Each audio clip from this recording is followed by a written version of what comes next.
Good morning. Amen. Hallelujah. Service has started off great this morning.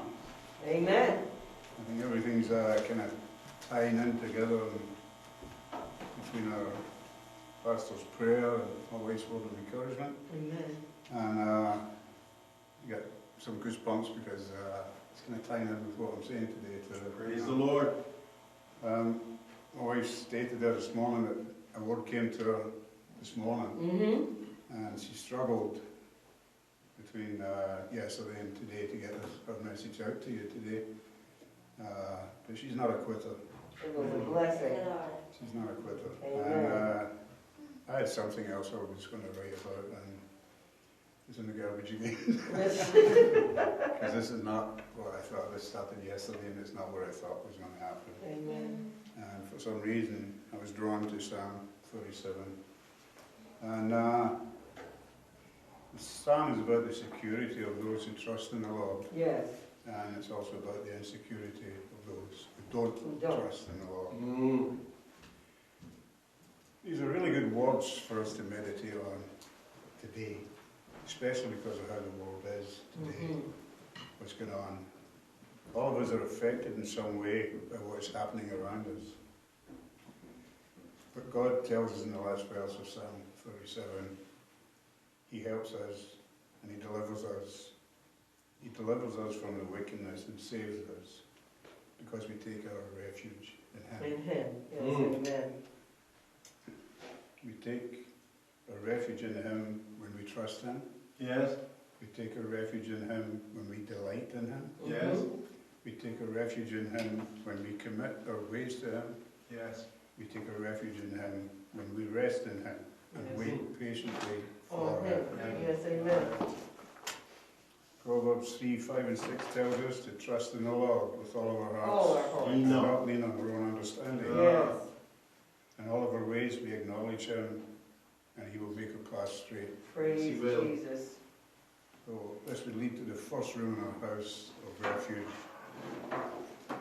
Psalm 37:3 tells us to trust in the Lord and do good, dwell in the land and feed on His faithfulness. His faithfulness. His It's not your own, it's His faithfulness. Amen. It gets me here to feed on His faithfulness. It's not just to take a bite once in a while. It's to feast on it like you're starving. Yes. Never had anything like it. My God. It's a feast to feed on, an abundant and never-ending promise to do what He said He will do. Yes. It leads to our second room in the house of refuge. Now is to delight yourself in the Lord. Verse 4, and Psalm 37 tells us to delight ourselves in the Lord, and He will give us the desires of our hearts. Our delight in Him is our admiration, adoration, our feasting on, and our contentment in Him.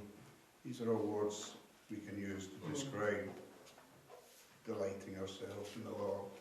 There are many other words out there that can cover that, but I thought that was enough for today. When we know God and who He is and understand what He's telling us, we know that He is for us and not against us.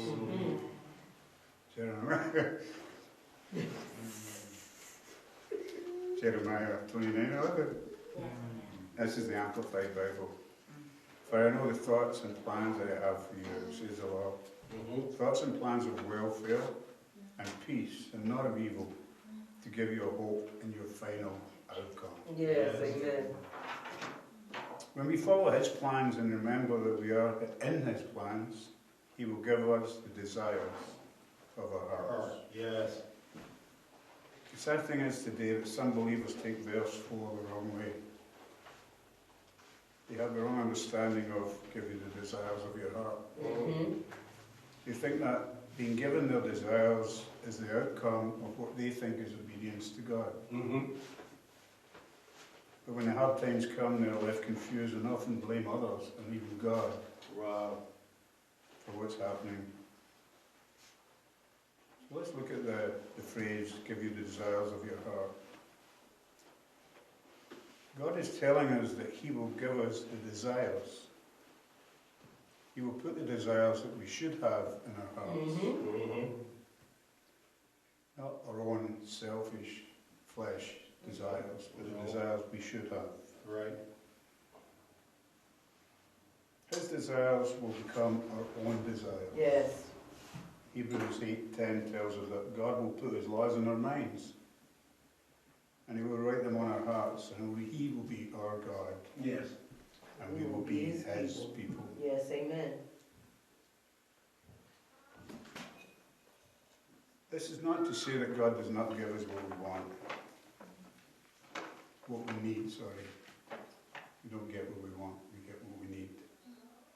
Matthew 6:25-26 tells us not to be worried for our lives as to what we will eat or drink, or for our bodies as to what we will put on.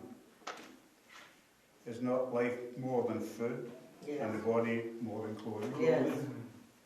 Look at the birds of the air. Mm-hmm. They do not sow, Oh, bless nor the reap, Lord. nor Nope. gather into barns, Mm. and yet their heavenly Father feeds them. Feeds them. Are we not worth much Much more more. Much than more. they? Yes, amen. And it leads them to the third room in the house of refuge, and is to commit our ways. To the To the Lord. Hallelujah. Verse 5, Psalm 37 tells us to commit our ways to the Lord, trust also in Him, and He will do it. Yes, He will. He'll do what? He will give us the desires. Of our heart. Mm. He'll give us His desires for us. Yes. When we trust Him to do what He says He will do, then His desires will bring us delight in Him Yes. and His ways. When we have His desires in our hearts, His laws will be in our minds and written on our hearts. This is how our steps are established by the Lord, and why He delights in our ways. When we delight in the Lord, and His desires are in our hearts, He takes delight in us. Mm-hmm. That was all news to me this morning, last night and this morning. Verse 23 tells us that the steps of a man are established by the Lord, and He delights in His way. Yes. Does this mean we have to be perfect No. before our God? Mm-mm. No, it does not. But we have to let Him be the perfecter. Yes, amen. Yes. Yes. Yes. Amen. That's the perfecter in our lives, and His time and His way. That's right. And one of His ways is the fourth room in the house of refuge. We rest in Him and we wait patiently for Him. Verse 7 tells us to rest in the Lord and wait patiently for Him. There are a lot of believers who take this the wrong way also. They believe that all they have to do is hang out and wait for God to make a move in their lives. It's kind of like asking a question, waiting forever for an answer. Mm-hmm. And all too often it's the wrong question, and the answer they're getting is silence. Yes. God's silence is an answer also. Yes, it is. And it usually means no. Amen. Again, because some believers take this verse the wrong way, that is, rest in the Lord and wait patiently for Him, they end up with the idea that God doesn't answer them. And it means that God does not care for them. 1 Peter 5, 6 and 7 tells us, therefore humble ourselves under the mighty hand of God, that He may exalt us at the proper time, casting all our cares on Him, because He cares for us. Amen. Notice the word therefore in that verse. Therefore humble yourself. This word therefore is bringing our attention to something that was stated just before, and that is God resists and opposes the proud, That's right. but He gives grace to the To humble. the humble. Therefore. Only people who have the mindset that God owes them something will choose to read the Bible for what's in it for My themselves. Lord. I was there for such a long time. when our desires are lined up with God's desires for us, is when God will answer abundantly. Amen.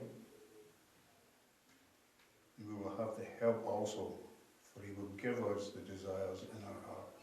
We won't have to worry about what we have to think or what our thoughts will be. They're coming from God anyway, if we have His desires in our heart.